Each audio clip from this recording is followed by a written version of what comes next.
All right, welcome to the channel. Today we're going to be going over building a PC. Who is this video really for? It's for people who have never really built a PC, people who might be doing the research, get into it, wanting to build one in the near future.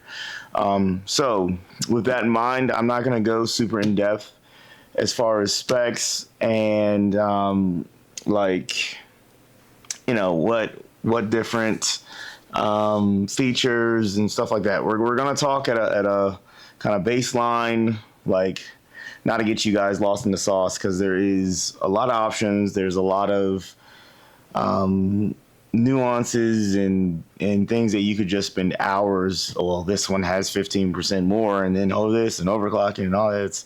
It's a lot, right? So we want you guys to get a PC. We want you guys to build one and have fun, whatever you're going to do. So we'll knock out the kind of important stuff first. I am building a mid-range to kind of upper middle performance desktop computer.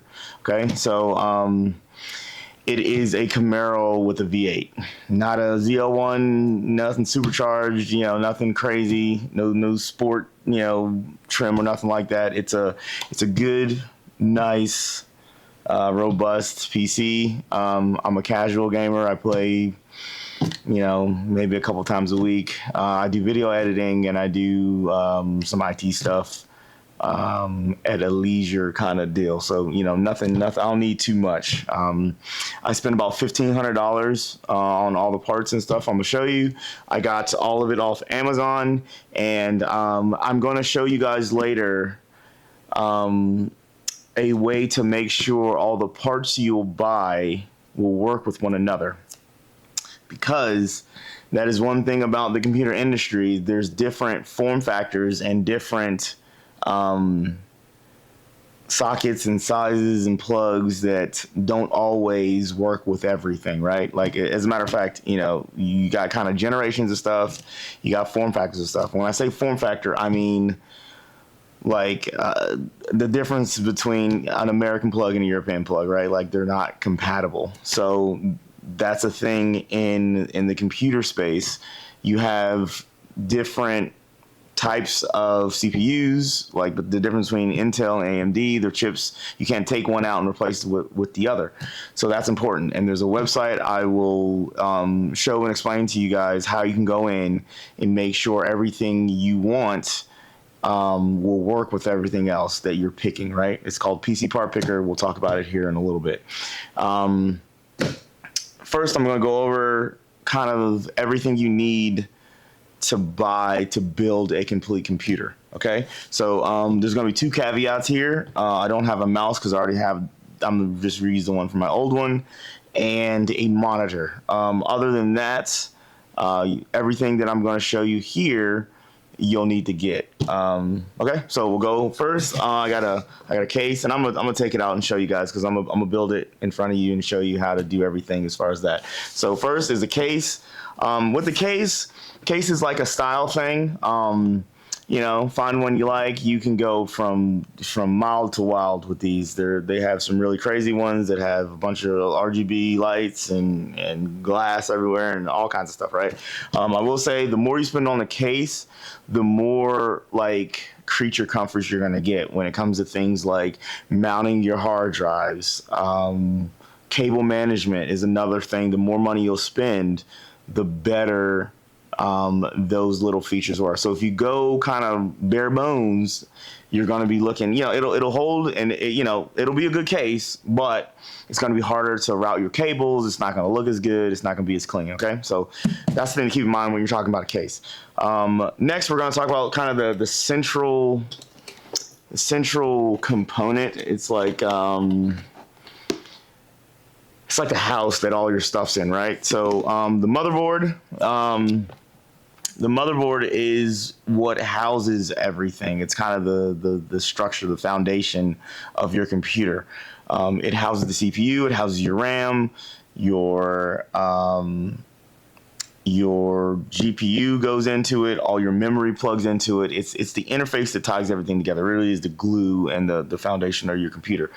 That being said, the thing to consider when you're getting a motherboard, other than making sure it matches with your CPU, because your CPU plugs directly into it, things like Wi-Fi, things like the number of RAM slots. Does it have an M.2 slot? And we'll talk about M.2 later. The type of slots it has, how many of those slots it has, those are the differences when you're talking about like price point and the features of a motherboard, right? So like, what type of USB ports does it have? How many of those does it have? You know, you're gonna have a lot of stuff that you're gonna want to plug in, whether it be you know, printers, keyboard, mouse. And I mean, there's a million things, right? They can use USB, you know, external hard drives, all kinds of stuff. You want to look at the features you want and then match that to the price you're willing to pay. Okay, so I would say try not to skimp out on the motherboard. You know, because you're going to want those features, and you're going to end up spending more money on the back end adding those features in. Okay, CPU. It's a price point thing, man. The more you pay, generally, the better and the more speed you're gonna get, right? There are little tricks and trades, and you can spend a lot of time figuring out what kind of CPU you want. How did I make this decision? Price point. Really, you know, how much I wanted to spend, and I can do a breakdown of what I spent. I'll put it towards the end. When I get everything built, I'll do a breakdown of what everything cost me. But CPU does all the main compute stuff. Pretty much anything that's not like video processing, right? It kicks that to the GPU. But I would, you know, try not to skimp on these. Like, you know, trying to skimp. I'm gonna say that with everything. Spend what you can on it. The more money you put into it, the more horsepower you got, right? That's just CPUs. All right, now we're gonna go to GPUs, because this is kind of the next of the most important like components. So now, unless you're doing gaming, which most people who build their own PC kind of build it for gaming, or a lot of video editing. If you just want to build a computer because you're interested in electronics, you may or may not need a dedicated graphics card, and you definitely don't need a high performance or higher tier graphics card if you're not interested in playing games, right? You can actually run a computer without one of these. You can run your computer you can watch YouTube, watch movies. You can do some video editing with some of the stronger, CPUs. You can video edit. You can edit pictures. You can, like online browser, like based in the browser games, even some of the lower demand video games you can play without a dedicated graphics card. Now, so it's all about what you want to build, right? If you want to play all the high speed Call of Duty, Battlefield, Cyberpunk, the stuff that is video demanding, you're going to need a dedicated graphics card. Now, depending on what type of games you want to play, if you want to play World of Warcraft, you need just a bare bones kind of deal. You might be able to run WoW and those type of games, those role playing games and stuff like that, with just a GPU, a CPU, if you get a really good or a good one, right?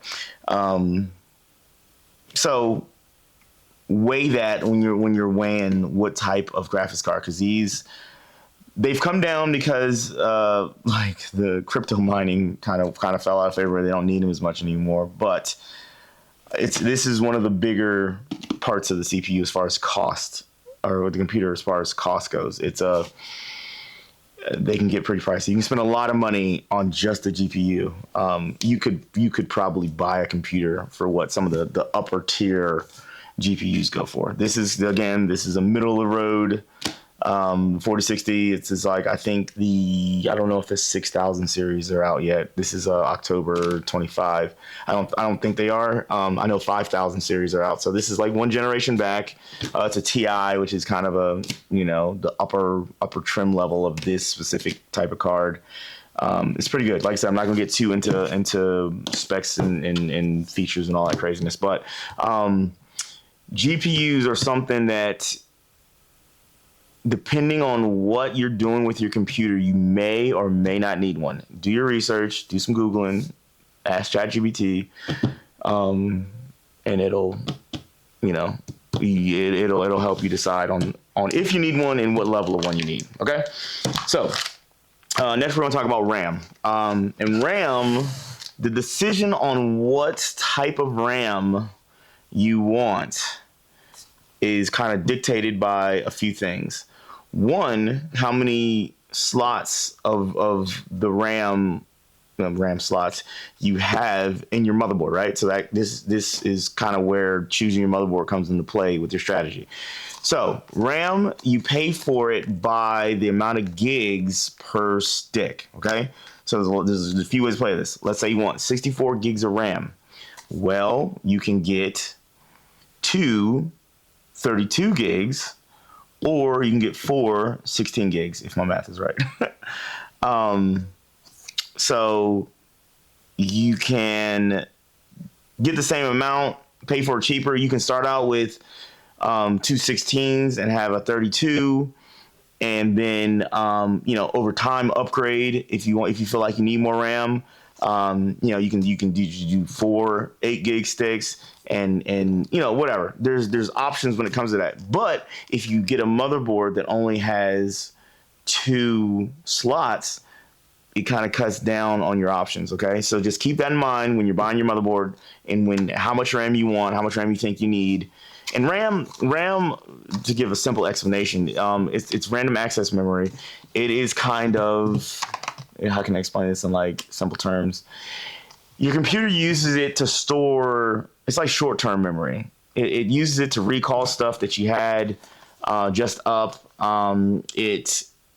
It helps in games with short-term stuff. It's not like storage where you keep your videos and your pictures and your files and stuff like that. It's like, oh, the website was, I just had it up. It's in RAM, right? It clears out after a few cycles of power. It is short-term storage, right? So you don't need nearly as much of it as like your deep storage where all your pictures and information goes. But it can help your computer run faster, and I would say more is better, but your computer is more capable the more you have with it, right? So for this computer, I believe I got 64.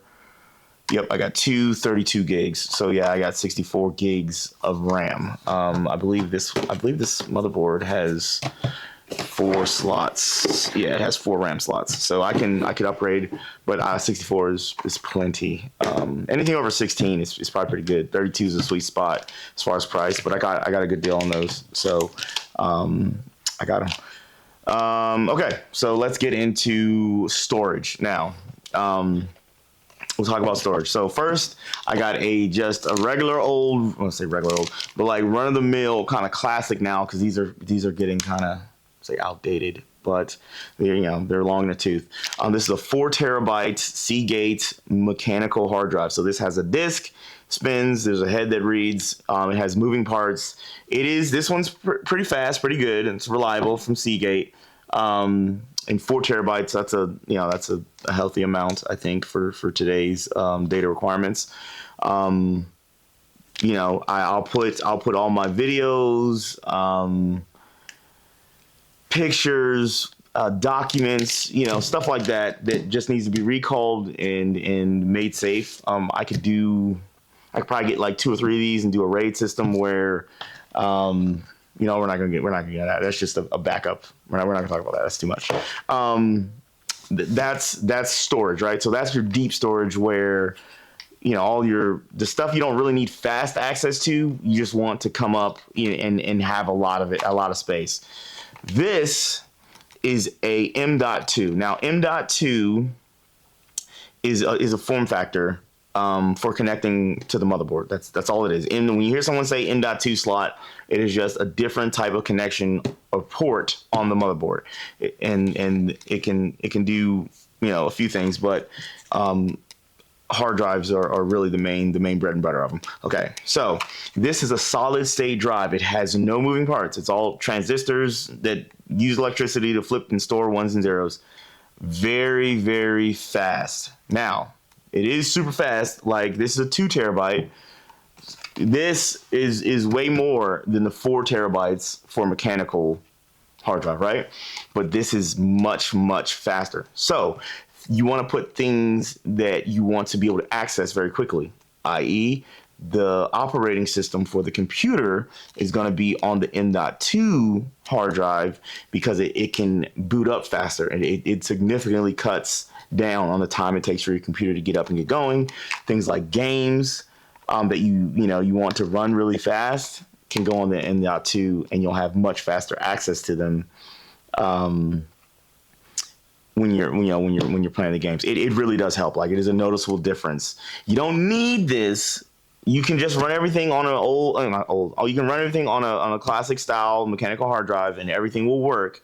But there is a noticeable difference with using a solid state drive, hard drive, for things like things you just want quicker access to, things that time would be affected by. Okay, that's enough of that. Last but nope, not last. We'll talk about this first. It's a keyboard. This is a mechanical keyboard. You need a keyboard to operate a computer. This is a cheap one, a cheap mechanical one. I like the feel of mechanical. It goes clickety clack the way I like. And it's a full keyboard. I need a numpad or my brain will explode. So that's all I have to say about that. It has RGB because I like colors, and I like to see the keys that I'm typing and some other features. So just when it comes to keyboards, get one that you would like to type on for the foreseeable future. There are millions. Pick you one. That's all I can say about that. Okay, now last but not certainly not least, the power supply. Power supplies are not sexy. They are extremely important, however. A few things about power supplies. Clearly, they supply power to the entire computer. Everything in the computer runs off of electricity. So this, even though it is not sexy and it doesn't have RGBs, which, although I think you can get some with RGBs, people tend to skip out on them because they don't understand how important they are. A underpowered computer will break, and it will not run right, and you will be sad. Get a good power supply. Now, the program that I'm going to show you all, well, the site that I'm going to show you all, has how much power your computer will use, an estimate of how much power your computer will use. Get the next size up for power supply. Okay, I would get now, like I said, they come in this weird, like, not weird. They come in this like 3-tiered certification of like bronze, silver, and gold. I think it's a silver or gold. I can't remember. Oh yeah, 80 gold. So this is a gold rated power supply, which means it's just certified to deliver the power. It's going to say it delivers continuously, right? 750 watts. I think this computer was in the low to mid 700s as far as total wattage. It might have been 6 something. Not too crazy, but what you don't want is the estimate of the wattage of the computer you are building to be more than what your power supply is rated to deliver. For instance, if all these parts were to deliver 850 or need 850 watts on the estimate, and I got a 750 watt power supply, even if it's gold rated, it could run into problems, right? If you got everything going and the CPU's at 100 and you're running, Cyberpunk at 8,000K, and you could run into some problems and brown out, and stuff could get lost, and you would be in trouble. So make sure your power supply has more wattage than your computer's combined components is going to draw. How do you figure that out? The site I will give you guys to help pick your parts to make sure they're compatible will also give you a estimate of wattage required to run it. So yeah, so with that, we're going to switch to a different view, and I'm going to assemble these and tell you guys some tips and tricks of putting together your first computer. So give me a second, let me get set up, and yeah, we'll go from there.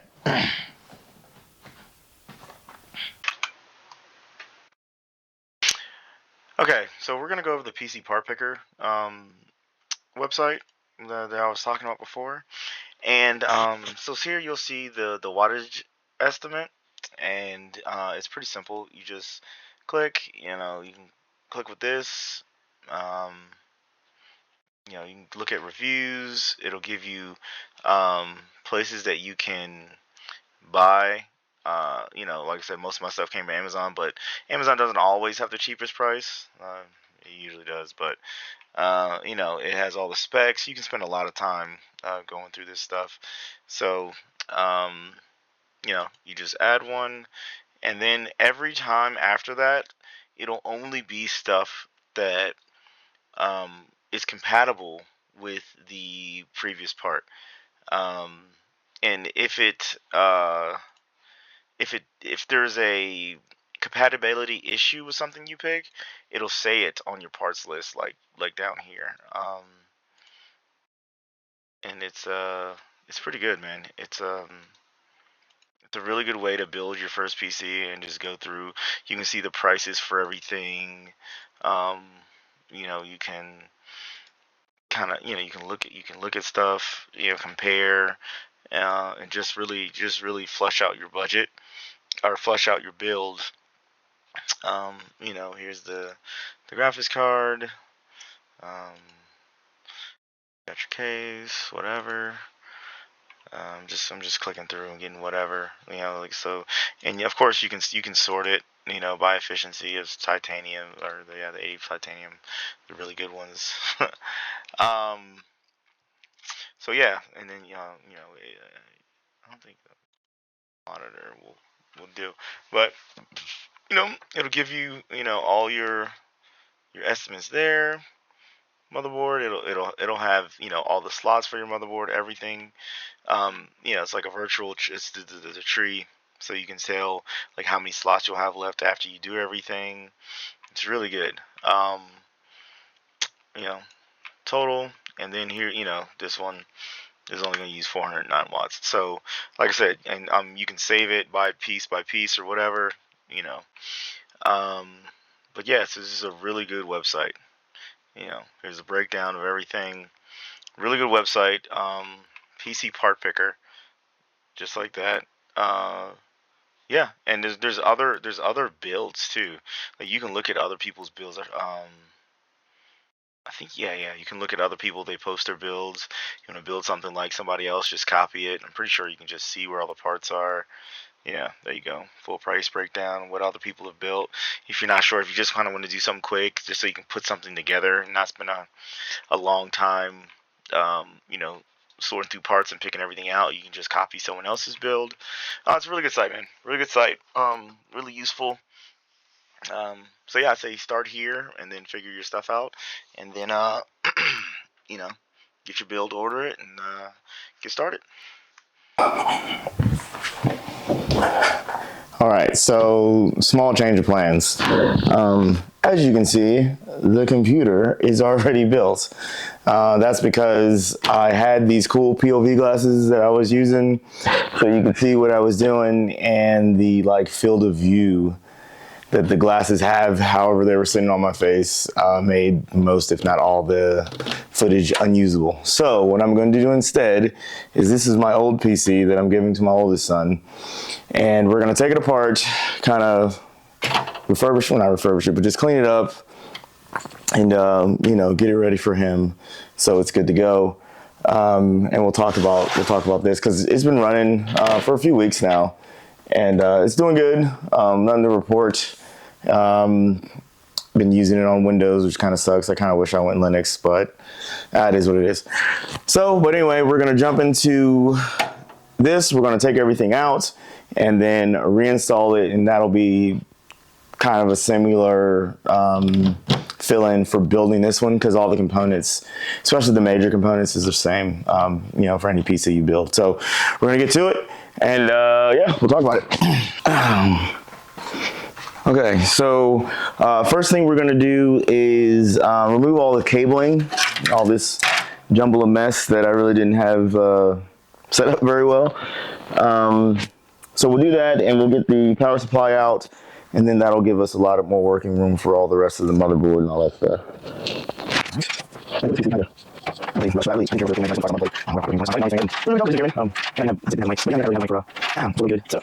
Here we go. SATA cables come out. These come out. So these are SATA cables, L-shaped brackets. They can be so they'll be straight on one end and then a 90-degree on the other. It just makes it easier. Some of them you can get them straight. You can get them custom length. If you really want to get off into the weeds of cable management, there's all kinds of stuff you can do, like where you don't have a bunch of this foolishness, jumble of wire and all that. So we're going to take, usually there's 4 bolts for the power supply to come out the back. This one is no exception. There are 4 bolts for screws. You just take those out. Those are what mount. And usually the power supply will have different sets for different size cases. And usually they'll line up. One thing I really like about building PCs, it's different for like automobiles, is there are automobiles, I'm gonna sound like I'm 80. For building cars, is there's a lot of standardization across brands and platforms. So, you know, a micro ATX or you know, a standard ATX are going to have the same dimensions. A lot of the holes are going to line up. Like hard drive mounting, like my SSD, it has mounting holes. So in here, there are mounting locations specifically for hard drives, both the SSDs and the mechanical ones. So that's pretty cool. I always found that to be really cool how computer manufacturers do that. Okay, so pulling out the PCIe slot, the graphics card. So there's a little tab you push down and that releases it. And then when you put it in, it just slides in, and then as you're pushing it in, it locks in and locks that down. The RAM is the same way. I got 4 cards in here.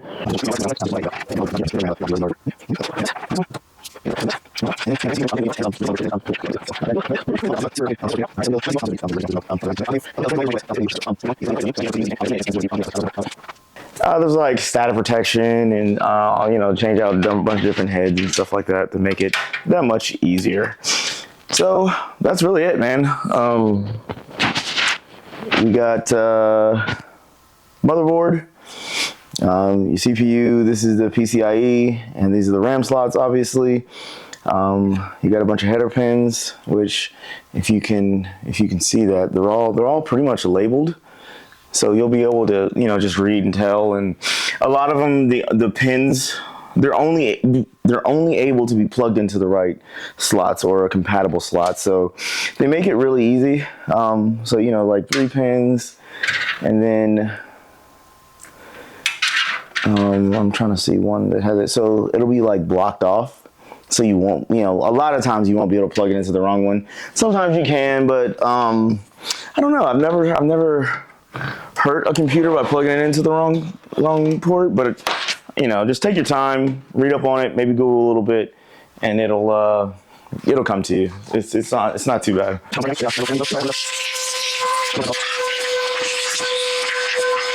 All right. So now we're basically going to do the reverse order. We're going to put everything back in, and yeah, and plug everything up. And my son said that it wasn't powering on for him, so we're gonna look into that, I think.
There we go. There we are. I think we're all plugged up. So what we're gonna do now is grab a monitor, plug this bad boy in, and see if she pops off. I don't know what happened, but it looks like his computer completely wiped Windows off. So I got a USB plugged into the back with the Windows installer software on it. There's 100 videos on how to do that, but you just do that. You plug it into the computer with it off, then you power it on, and you'll get to this screen, the setup. You go through the setup, and I'm gonna just install a new one.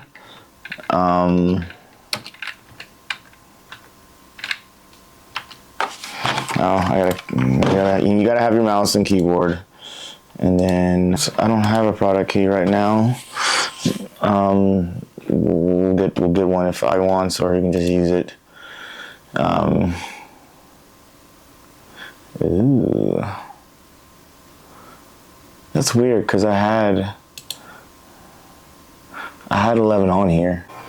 So I fired up my other computer, and I am downloading Windows 10 because it looks like Windows 11 isn't going to work on my old PC. I don't know why. I think the chip is jacked up or something. Maybe I didn't have it. I don't know. Anyway, I'm going to download Windows 10, make a media flash device for it because the one I had was Windows 11, and then put it on this computer and see if it works. So we'll be back in a minute. All right, so we're booting into Windows 11 here, or Windows 10, excuse me. There we go. All right, yes, install now. It's super. Yeah. So I don't have a product key. We're just going with the home. Accept. So yeah, we're gonna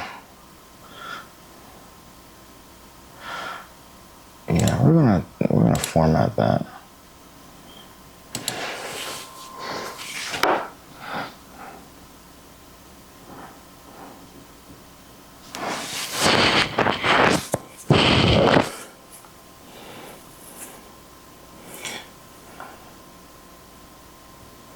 Yeah, delete it.